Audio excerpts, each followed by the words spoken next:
O carvão é sim o modo de geração de energia mais poluente que nós temos e também é das fontes de energia que mais gera gases de efeito estufa por unidade de energia gerada. Comparando, por exemplo, com a tecnologia fotovoltaica, apesar de todos os problemas da cadeia produtiva e dos resíduos, ainda assim a energia fotovoltaica vai liberar entre 30 e 80 gramas de dióxido de carbono por quilowatt-hora gerado. O carvão ele vai liberar entre 600 e 1.600, só para a gente ter uma ideia assim, da escala que a gente está falando. A nível global, a gente tem mais de 4.000 usinas termoelétricas movidas a carvão operando hoje e são responsáveis por 1/3 das emissões globais de carbono. Então, ainda é muito significativa a contribuição do carvão a nível global para o aquecimento global. É consenso científico que as causas humanas estão levando o nosso planeta para o colapso eminente e urgente. E também está muito claro que para tentar limitar esse aquecimento em 1,5, 2 graus, nenhum novo investimento em carvão poderia ser feito. E também deveria haver uma acelerada desativação das estruturas, das minas, das termoelétricas em todo o mundo, idealmente até 2030. Mas, infelizmente, os dados demonstram justamente o oposto, o cenário é o oposto desse. A demanda energética e o consumo de combustíveis fósseis tem crescido no mundo todo.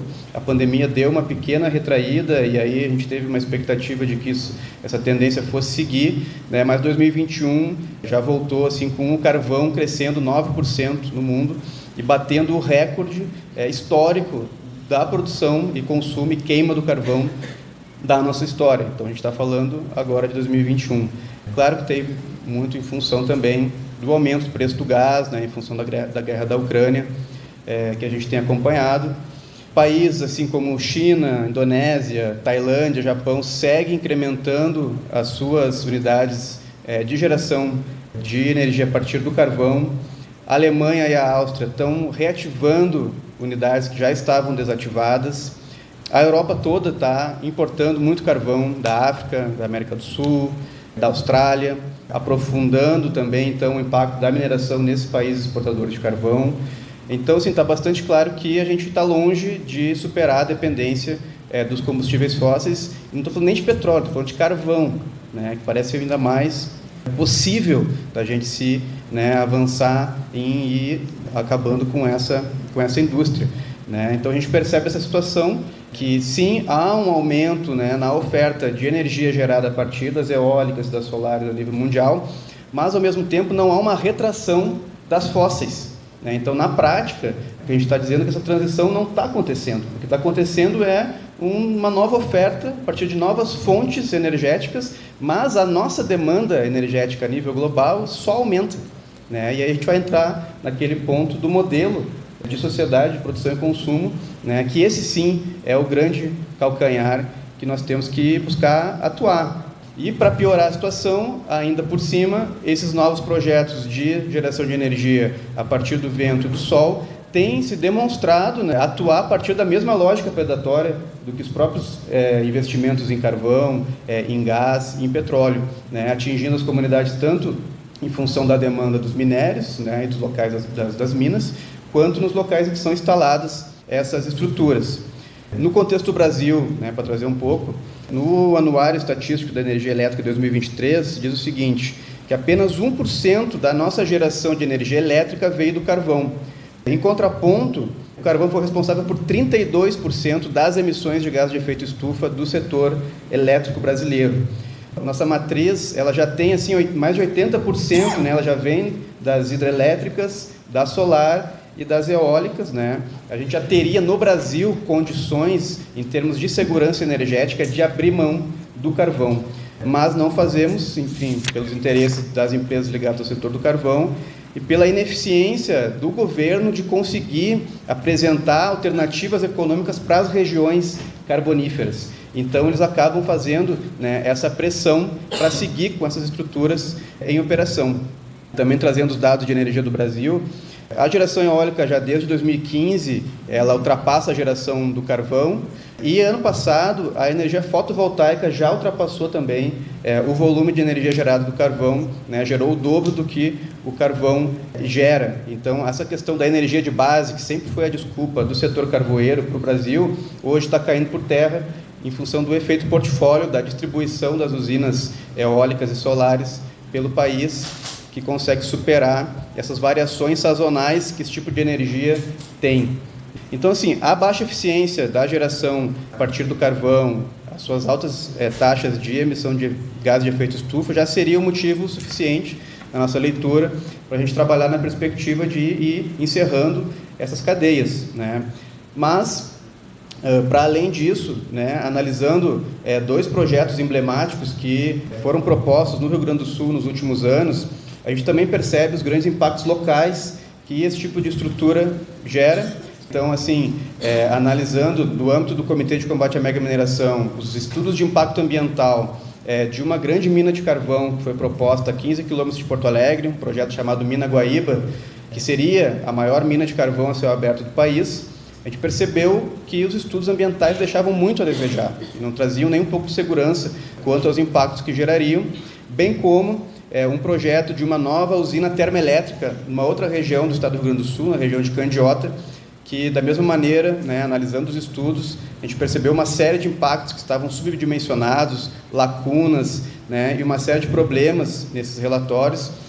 E também percebemos, assim, nas audiências públicas, né, como as empresas também vendem esses projetos de uma maneira que basicamente é um grande marketing, né? Então, há um cerceamento do direito das comunidades de entenderem de fato como é que funcionariam esses projetos no futuro. E aí muitas vezes vendem a ilusão de que os impactos não vão vir, somente o desenvolvimento, né? E a gente percebe que é justamente o contrário. O desenvolvimento que eles tanto prometem parece que nunca chega, mas os impactos, com certeza. A questão do carvão também tem outro ponto bastante sensível, que são os problemas relacionados a impactos à nossa saúde, né?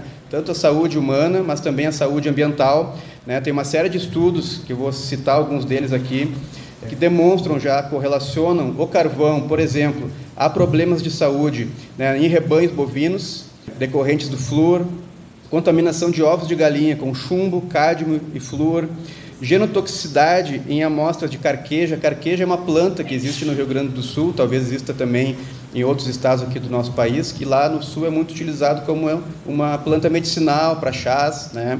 Se encontrou genotoxicidade, uma planta que a pessoa toma para, de repente, se curar de uma dor de barriga, alguma coisa assim.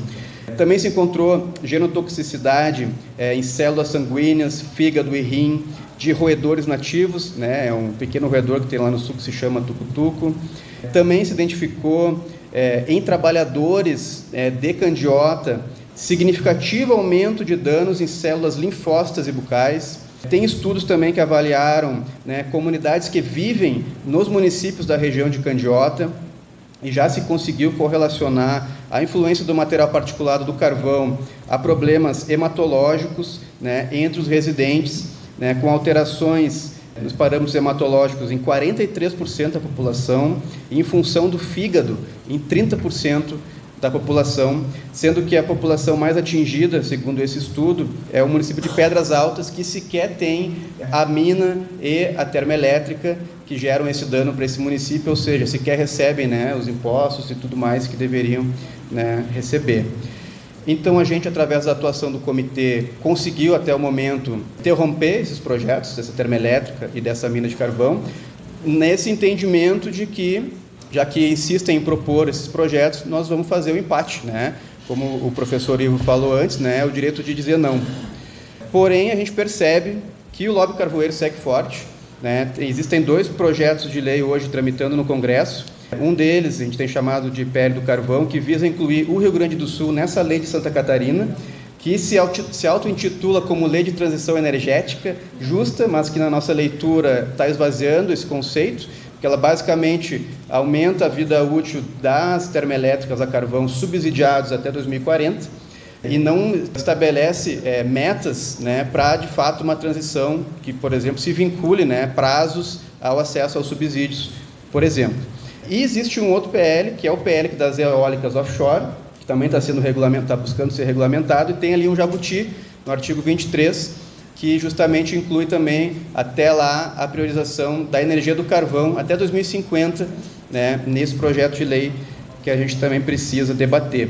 E só lembrando, o subsídio anual do carvão está em torno de 800 milhões por mês, e isso quem paga somos nós, né, porque encarece a nossa conta de luz. Então, apesar de ser incontestável esse quadro de emergência climática, a gente está numa situação bastante dramática, né, porque sequer o carvão está nos planos assim, de ser descomissionado aqui no nosso país. Então, assim, algumas das pautas do comitê são essas, né, o abandono do carvão como fonte de energia, já na próxima década, com o impedimento de novos empreendimentos de mineração e queima, que se estabeleçam prazos claros para a desativação gradual das estruturas existentes e que se cumpram, né, tais prazos e que os mesmos sejam vinculantes ao acesso aos subsídios que o setor recebe. Parte desses subsídios, bem como recursos desses países que se desenvolveram a partir das energias fósseis e nos colocam nesse colapso, possam ser justamente investidos nessa transição energética justa real que a gente quer ver para esses territórios. A Política Nacional sobre Mudanças Climáticas, ela tem que ser revista visando colocar uma data para o fim do carvão. A gente também luta, então, pelo arquivamento desse projeto de lei que quer incluir o Rio Grande do Sul nessa lei já de Santa Catarina, bem como, né, tirar esse jabuti do PL das offshore. E uma outra pauta que a gente levanta também é incluir nos licenciamentos ambientais de todos os tipos de atividades que gerem gases de efeito estufa, esse critério de licenciamento, e que isso possa ser considerado para os deferimentos ou indeferimentos desses empreendimentos. E para concluir, né, acho que o ponto fundamental que a gente tem que sempre trazer à mente, né, é a redução da demanda energética, né? Sem isso não tem saída, né? Não tem saída dessa crise a partir de um sistema que tem crescimento infinito e que também então vai ter uma demanda energética infinita. Sem a redução na demanda, as energias ditas renováveis se tornam apenas mais um elemento, né, de pressão sobre as comunidades. A gente precisa entender que temos sim que avançar com uma radicalidade e com um senso de urgência, né, nesses próximos 10 anos, para buscar a descarbonização da nossa economia, um decrescimento também, acho que temos que também falar sobre isso, né, e conseguir superar esse paradigma do desenvolvimento sustentável, né, isso tudo facilitado por uma distribuição de riquezas, buscando, enfim, algo inevitável, mas atrasar, né, ou reduzir ao máximo o aquecimento da Terra e que a gente possa caminhar o máximo possível na superação do capitalismo, que afinal de contas é disso que a gente está falando, é mudar o sistema e não o clima.